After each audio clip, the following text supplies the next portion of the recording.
দুরুদ ও সালাম পেশ করছি বিশ্ব মানবতার মুক্তির দিশারি মুহাম্মদুর রাসূলুল্লাহ, সকলে বলি সাল্লাল্লাহু আলাইহি ওয়াসাল্লাম।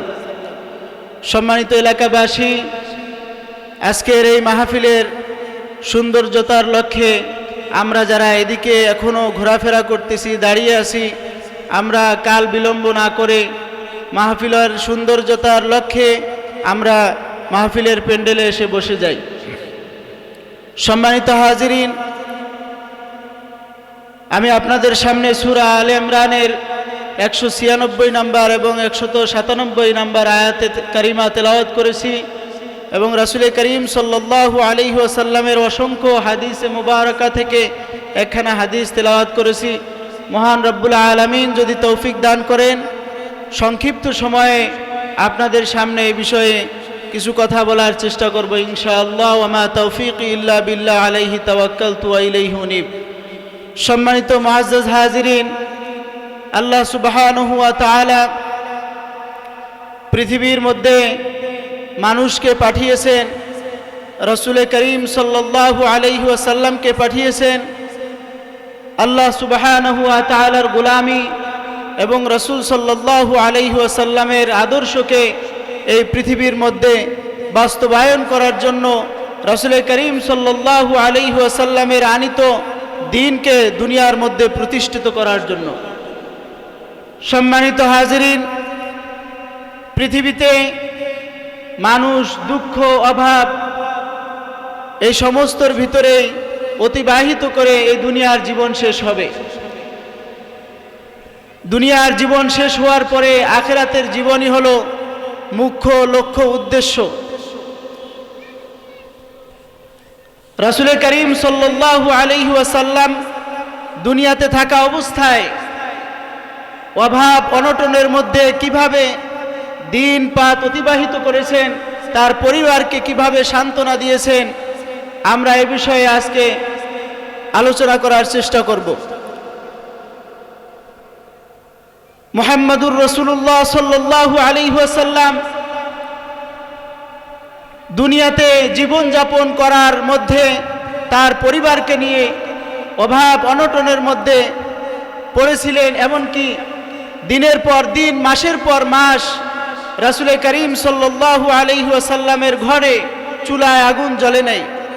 এটা শুধু ঘরের অবস্থা নয়, বাহিরে এমন অবস্থা ছিল। হযরতে বেলাল রাদিয়াল্লাহু তাআলা আনহু এবং রাসূল করিম সাল্লাল্লাহু আলাইহি ওয়াসাল্লাম এক সফরে বাহিরে ছিলেন।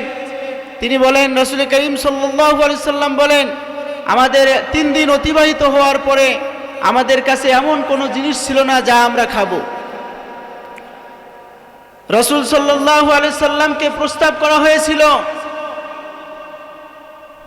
আপনি চাইলে আপনার জন্য উহুদ পাহাড়কে স্বর্ণে পরিণত করে দেওয়া হবে, আপনি আমার কাছে আবদার করুন। রাসূল সাল্লাল্লাহু আলাইহি সাল্লাম বলেছিলেন, আমি পছন্দ করি এটা যে একদিন খাবো আর একদিন না খেয়ে থাকবো, একবেলা খাবো আর একবেলা না খেয়ে থাকবো। যখন খাবো তখন আল্লাহ তাআলার শুকরিয়া আদায় করব, আর যখন না খাবো তখন আমি ধৈর্য ধারণ করব।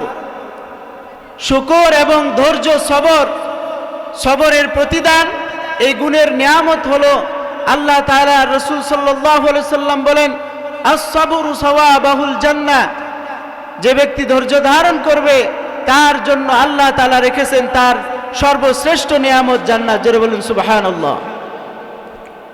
আর শুকর, যে ব্যক্তি শুকরিয়া আদায় করবে, আল্লাহ তাআলা কোরআনে কারীমের মধ্যে বলেছেন, লা ইন শাকারতুম লা আযীদান্নাকুম, যে ব্যক্তি শুকরিয়া জ্ঞাপন করবে, শুকর আদায় করবে, আমি আল্লাহ তার জন্য নিয়ামতকে বাড়িয়ে দেব। জোরে বলুন সুবহানাল্লাহ। আল্লাহ নবী সাল্লাল্লাহু আলাইহি ওয়াসাল্লাম যখন অভাবগ্রস্ত, অভাব অনটনের মধ্যে, এবং রাসূল করিম সাল্লাল্লাহু আলাইহি সাল্লাম একদিন শুয়েছিলেন, হযরত ওমর এসে নবী করিম সাল্লাল্লাহু আলাইহি সাল্লামের শোয়া থেকে উঠেছেন, দেখলেন তার পিঠ মুবারকে রশির যে চাটাই ছিল সেই রশির দাগ পিঠের মধ্যে বিদ্যমান। ওমর রাদিয়াল্লাহু তাআলা আনহু বললেন, ইয়া রাসূলুল্লাহ, আপনি এত কষ্ট করছেন, অথচ রোম পারস্যের সম্রাটরা তারা কাফের মুশরিক হওয়া সত্ত্বেও তারা দুনিয়ার মধ্যে ভোগ বিলাসে এবং সুন্দর জীবন যাপন করতেছেন।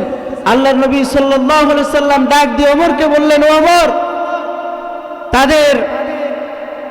তাদের যে জাযাত এবং তাদের যে বদলা সেটা তো দুনিয়াতেই শেষ হয়ে যাবে, আর মুমিনদের জাযা হলো আখিরাত।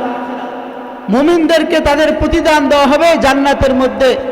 আল্লাহ তাআলা কোরআনে কারীমের মধ্যে বলেছেন, লা ইয়াগুররান্নাকা তাকাল্লুবুল লাযিনা কাফারু ফিল বিলাদ, যে তোমাদের কেহ যেন কাফের মুশরিকদের, যারা অবিশ্বাসী হয়েছে, তাদের গ্রামে তাদের নগর সমূহে প্রবেশ যেন তোমাদেরকে ধোঁকায় ফেলে না দেয়। মাতাউন কলিল, তাদের যে এই সৌন্দর্য, তাদের যে এই চাকচিক্য, এটা মাত্র কয়েক দিনের জন্য। সুম্মা মাওয়াহুম জাহান্নাম, এরপরে তাদের জন্য রয়েছে জাহান্নাম, তাদের জন্য রয়েছে কঠিন জায়গা জাহান্নাম। আর যারা মুমিন, লাকিনিল্লাযীনা তাকাউ রাব্বাহুম, এর পরের আয়াতে আল্লাহ তাআলা বলেছেন, লাকিনিল্লাযীনা তাকাউ রাব্বাহুম লাহুম জান্নাতুন তাজরি মিন তাহতিহাল আনহার।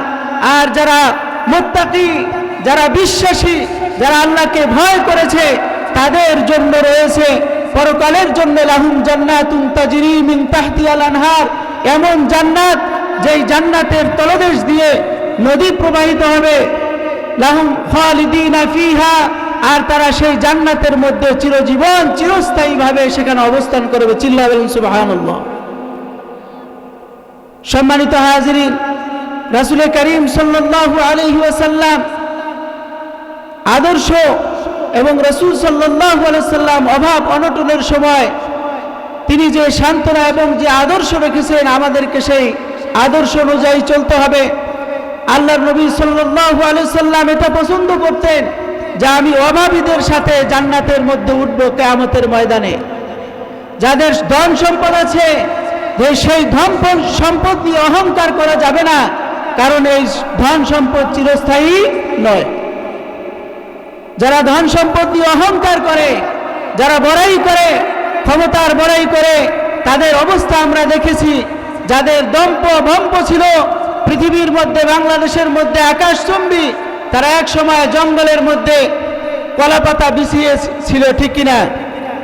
সম্মানিত হাজিরিন, এই জন্য রাসূল করিম সাল্লাল্লাহু আলাইহি ওয়াসাল্লামের আদর্শ বাস্তবায়নের লক্ষ্যে এবং রাসূল করিম সাল্লাল্লাহু আলাইহি ওয়াসাল্লামের আনিত দিনকে পৃথিবীর মধ্যে, জমিনের মধ্যে প্রতিষ্ঠিত করার লক্ষ্যে আমাদেরকে এগিয়ে যেতে হবে এবং রাসূল সাল্লাল্লাহু আলাইহি ওয়াসাল্লামের আদর্শকে আমাদের জীবনে, আমাদের পরিবারে, আমাদের সমাজে, আমাদের রাষ্ট্রে বাস্তবায়ন করতে হবে।